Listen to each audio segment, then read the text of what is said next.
Bonjour mes très chers amis. D'habitude, parce que c'est une vidéo qui doit circuler et vous devez le partager partout dans le monde entier.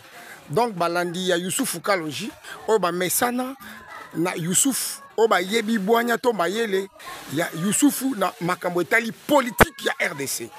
Allez, Bande Konanga Balandi, je vais parler ouvertement sur dossier concernant Moutamba. Na ba révélation chaude. Je dis bien chaude révélation concernant événement ya lobby ou les kaki. On a landi mokili mobimba. Ba Congolais nyonso de part d'autre. O ya finga ki fachi lobité atombola musapi. O ya mona ki teke fachi azali mutu o azali ko cause liwa ya Moutamba to ko sacrifier Moutamba atombola musapi. J'aimerais maintenant lelo koye bisabino boye. Ebela batu et surtout ba fond jeune na lobby ba fond jeune ya Congo. Oh, bazali na ba pensée purement chimérique. Et belé ba meli diamba musu ba meli ba whisky. Bazoko fongola munoko pona koloba keno Tshisekedi ayebi nde muto sacrifier Moutamba. Na yina fongola bino mémoire. Pourtant musu so bolanda politique, mais boyebi te réalité politique. Avant tout na kota na muzindo ya makambu.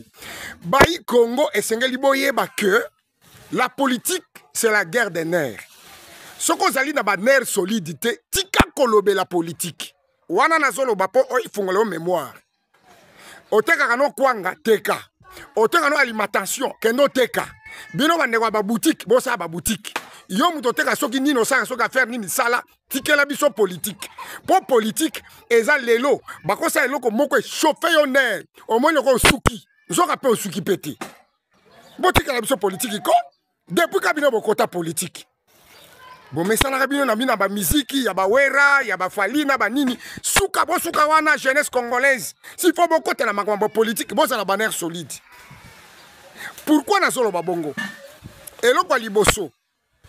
Na yebisaki bato ebele que Moutamba ba aleva qui était. Bato bacha ki tembe. Ba sécurité ya RDC, to renseignement ya RDC. Bake ko découvrir que na etuluku ya ba jeune to ba papa ba mama na ba bilenge o basaki liboso lupango ya Costa Moutamba ba ndani Kabili na batu na ye nyoso ba organisa ki nini assassinat ya koboma Moutamba à bout portant na balle. C'était prévu mokolo mo lobby na butu na ndako na ye. Ba infiltré wana bien armé avec des armes lourdes bazalaki déjà na kati kaka ya batu wana. O bazo yemba koto yo Obosa le yenge yo zano civil. Okendaki ko protéger. Est-ce que soki ba bandi merami ba armé ba ya place wana? Est-ce que olinga ko se sauver na nini? Na mabanga devant arme ou bien la lichette soko za kuluna devant arme. Renseignement eko kweya. Balobi fachi. Omoni kaka dossier ya Chéribin Okende. Babomi Chéribin balati siober.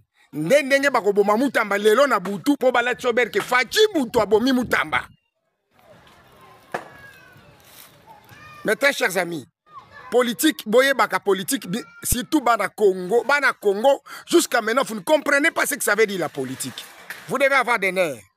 Il faut avoir des nerfs, il faut avoir des têtes. Bonjour le baloba fort. Lobby bo fungo limbange bele fachi boye. Azo lingande a sekve Moutamba. Po Moutamba kozala nani soki na 2028, soki Moutamba kozala ndeni. Azana intérêt nini na Moutamba po abomaye. Vous ne devez jamais oublier que Moutamba Nenga Zaliwana azali bras droit ya Aitendani ya Félix Antoine Tshisekedi Tshilombo. Nani ngozo ko sabino bongo? Hein? Yango politique ngabino bozolo ba makamni nango bozolo ba. To tikela ki bino bolo ba mokolo lobby fort. Bongo lelo siko to fongola bino misu. Depuis quand yo Congolais ozaka yuma. Yo ko tika ka yuma bo ndente. Mokolo nyoso bozaka ba yuma.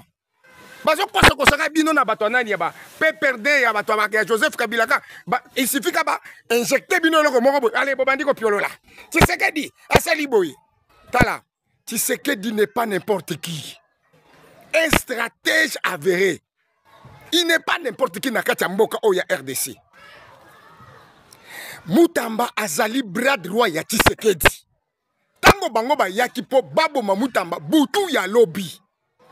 Ndeba yeko précipité déjà armé bomoni na ba policier na ba nani ba FRDC o ba yaki wana mususu bazaki déjà ba garde républicain mais bino moyen boye ba exaté biso nde ba communicateur to soko bisa bino soko ba vérité to fongola bino misu pozo fongola misu na koloba loba Tshisekedi na yebi mususu kuto zoloba na yini Tshisekedi sile ozo ina ya salini avant kutuba condamner Mutamba lobi Tshisekedi ba salona Mutamba combien de fois est-ce que makamba soloni Mutamba benga ki on a téléphone a yebisa ki yo omuntu ngozo kwena bereri ya pamba panda biloba lobezanga tina boko regretaka Tshisekedi na mboka oyo bozo mona clair nanu te biso batu testo fungwama to mona déjà qui est Tshisekedi pona mboka oyo jamais to ko loba n'importe quoi pour lui Tshisekedi na régime ya Tshisekedi il n'a pas un régime sanguinaire ya koboma lokola Hippolyte Kanambe oyo nani Kabila oyo azaki étranger rwandais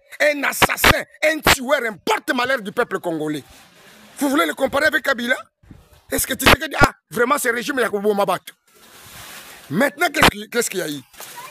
Baye kotinda lobi wana jeep bomonaki jeep oyo bakotiaki Mutamba ezaki jeep blindé ata babeti arme ekokota na kati te pona ko sécuriser Mutamba batu ya ndaku na babilenge oyo babebisi biloko ya ndaku ya Mutamba pona kokosa ke yo basoda nde mutu bayaki kobebisa mais bozo kosa nani biloko wana Kabunda salaka ngoti jama Kabunda salaka ngo baye po bakanga babebisi biloko ya ndaku biso to monaki po baloba kete gouvernement mutu abebisi. Alors maintenant, il y a des cours de cassation. Je vous avais dit que Azananaku porté disparu comment, enlevé comment. Ils étaient venus pour les protéger. Na cassation. Et d'ailleurs, na cassation kuna.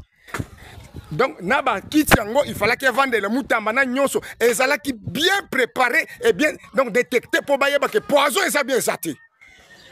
L'air ba condamné le kola batuntu ba yeba kindamo konziamboka yebi déjà que batuana ba ko condamné Mutamba balinga ki Tshisekedi asimba touche a côté la makambo botika makambo Mutamba po ba bimisele pe ba article baba ndako sambisa ile ko ndé ba osala Mutamba stratège tala mutu batami ya muninga no te Tshisekedi tikali kimia to lobi mboka mobimba wa Tshisekedi zo kota te makambo Mutamba mais en tant que stratège atikali kimia Nzamba zo yibsa Moïse c'est dans le calme et dans le silence que sera ta force.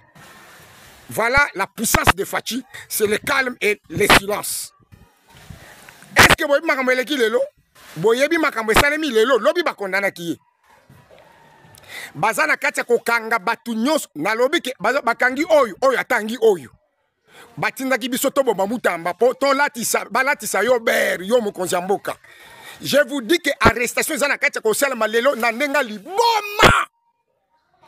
Yom tondo fungola mbanga Tshisekedi alinga sacrifier Mutamba na nini Mutamba za pire petit ya Tshisekedi aza ko préparer pour l'avenir de la RDC et puis pour une justice équitable. Omoni est-ce que bomoni yangwana na lobby boye pona apaiser tension na bino boza kolanda artiste Youssoufou Kalonji partout na lobby boye na babone na bo basa babone na ngate po oyoka nganga na musika ke Youssoufou Kalonji ngaye yawa mususu atuni nga lobby ke bongo yo za nani po loba ke je mets en garde naza Youssoufou Kalonji oyo yo kaka soki oyeba te profiter lelo yeba komona nga Youssoufou Kalonji ye yo awa yo kasi to saka mibale songa na lobby te est-ce que yo kasi bato ondima awa na lobby nesko bato ondima vérité que maintenant je viens parce que ebele basa o sela na loba je commence à parler je dis ceci 12e mois awa soki Tshisekedi a longoli Mutamba na prison te et puis prison ngeza wapi yanda ku ya résidence surveillée nde makambo loba loba est-ce que boyebi pourquoi ba boyi makala po ba ko tchele poison kuna aza sécurisé bien sécurisé banguna bakwei 12e na lobi 12e mois awa soki a bénéficié grâce présidentielle te bon comment na bazolongola ba vonde na ba juge wana bazolongola ba kozwa retraite anticipée et puis tango ba ko remplacer oyo akoya na ba institution asika akozongisa dossier à Mutamba dans quelques jours ba quitter Mutamba pour ba bebi sa carrière na été et puis casier judiciaire na été. Vous voulez parler pourquoi? Bobanda ko loba biloba pourquoi? Johnny Luboya kuna balingi ba assassiner sous kaka na batu moko ya Kabili. Bako kokate to stoyebi déjà. Gouvernement bo protéger Johnny Luboya. Bo s'abonner et belé, bo aimer, bo liker, bo commenter. Ezali Youssoufou Kalonji. Bobanda ko luka ngayo na lobby ko vérité na pesibino bo tika mbanga. botika biloba loba